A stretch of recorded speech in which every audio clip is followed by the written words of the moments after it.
Hi everyone, welcome back to the channel. My name is Rich. In this video I wanted to talk to you about it being okay to do things that you genuinely enjoy. One of the biggest problems I've encountered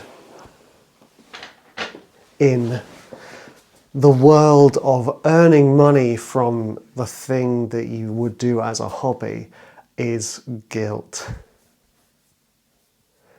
Is this idea that work shouldn't be fun and work shouldn't be easy. So by that idea that earning money shouldn't be fun, earning money shouldn't be easy. So even to this day, where I know that me writing music will bring me money and bring me the abundance that I have achieved up until this point, I still feel guilty when I do stuff that brings me joy.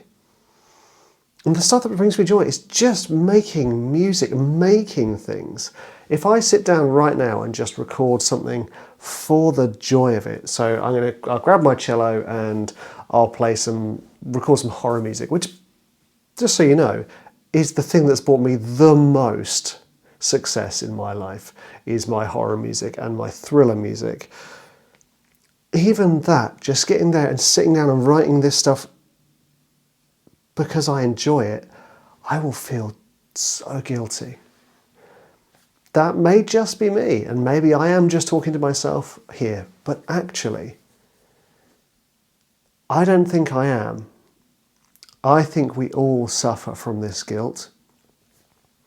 You know, if you kind of picture your ideal day, my ideal day is this type of stuff, where I sit down and I record these, I do some music, and then I stop. And then I go off and have some fun and do something else, like go to a cafe or go meet some friends or go for a walk or hang out with my wife.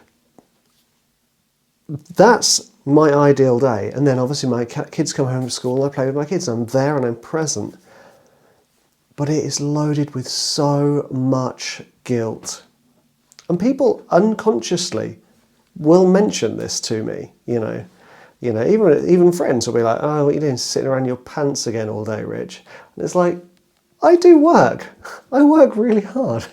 It's just because my work is fun, there's this kind of like undercurrent to it. And I have that in me. I have that little voice that's like, you should really be doing other stuff that's not so fun. Come on, you know it, Rich. You should be checking your emails. That's proper work. That's work that you're allowed to do. You're not allowed just to play a cello and earn money from that.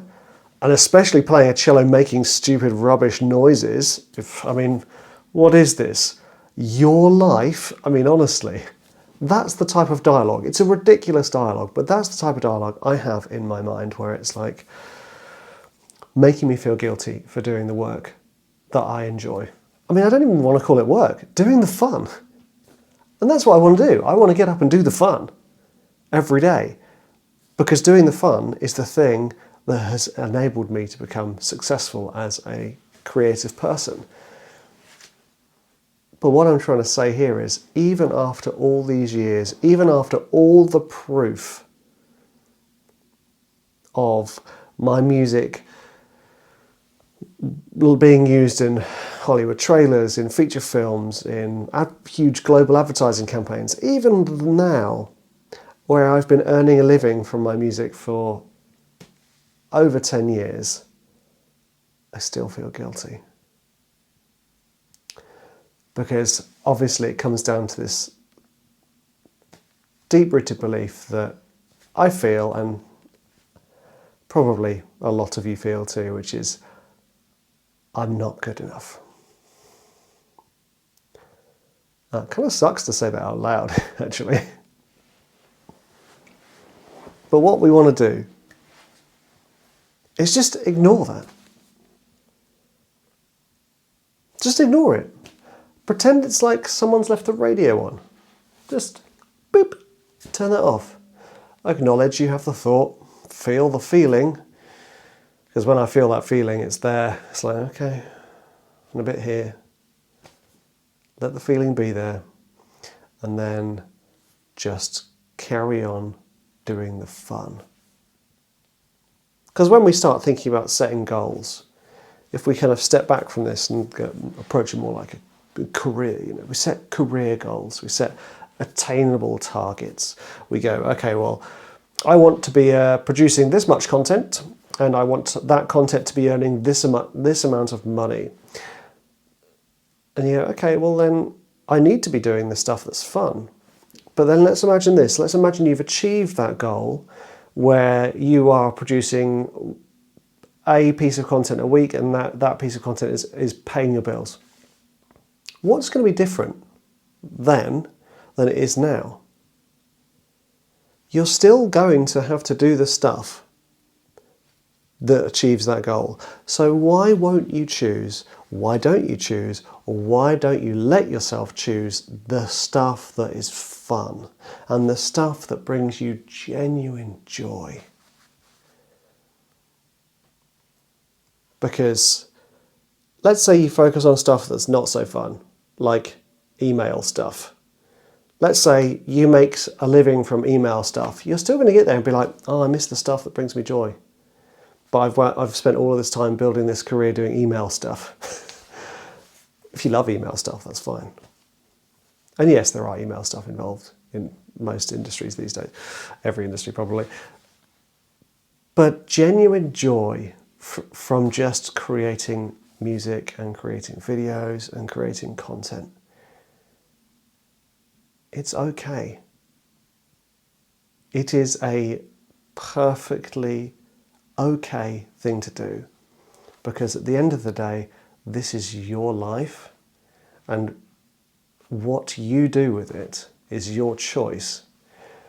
If you choose to let your fear stop you from doing the stuff that you enjoy, that is your choice to live with. But I am choosing to do the stuff that brings me genuine joy. Make that weird music that I love making. Make these weird, rubbishy looking videos of me chatting to myself in my study.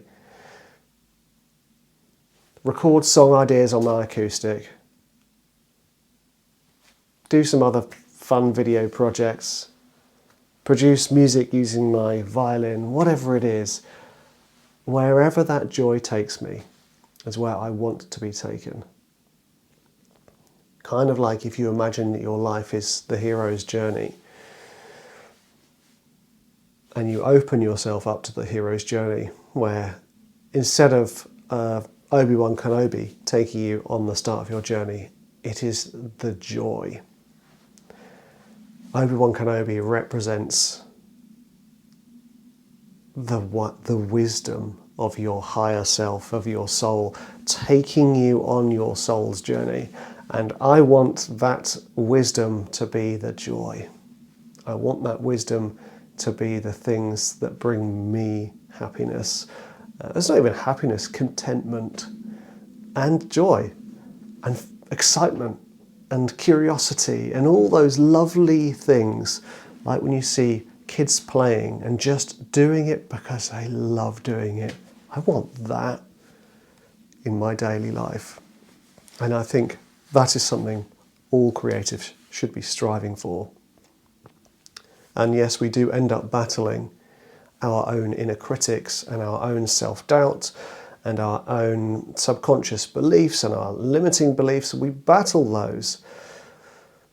But if we choose, rather than to battle them, to acknowledge them, acknowledge the feelings that they give us,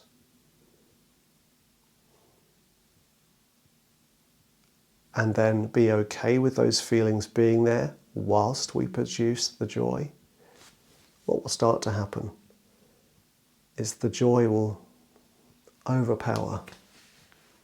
And because you're okay with those negative feelings, you're not resisting them anymore, and they will diminish and disperse. Because that happened to me with regard to just earning a living from writing music. I've resisted for a long time. Well, I can't earn a living from music, but actually being okay with, I can, and I'm okay with the fears of having to do that.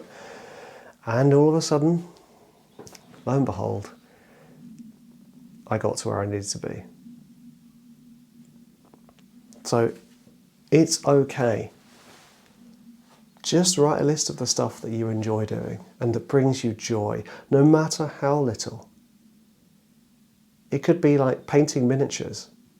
It could be, I don't know, playing lacrosse. It could be maths or sums.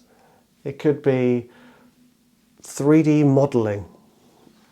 It could be speaking another language. Whatever brings you joy is the thing you should be directing your actions towards and doing.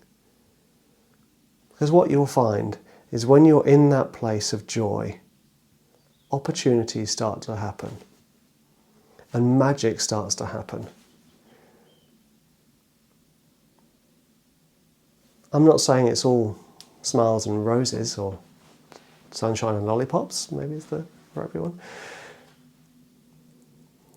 But this is our life, this is your life, and you get to choose what you do. So choose to do stuff that brings you joy and share that joy with the world. P.S. I'm very happy to have my one-up mushroom in the shop.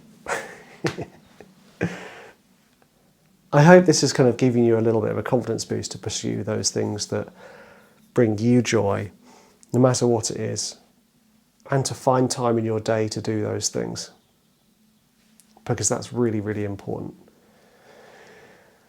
Thank you for watching, thank you for listening, you are awesome, and I'll see you in the next one.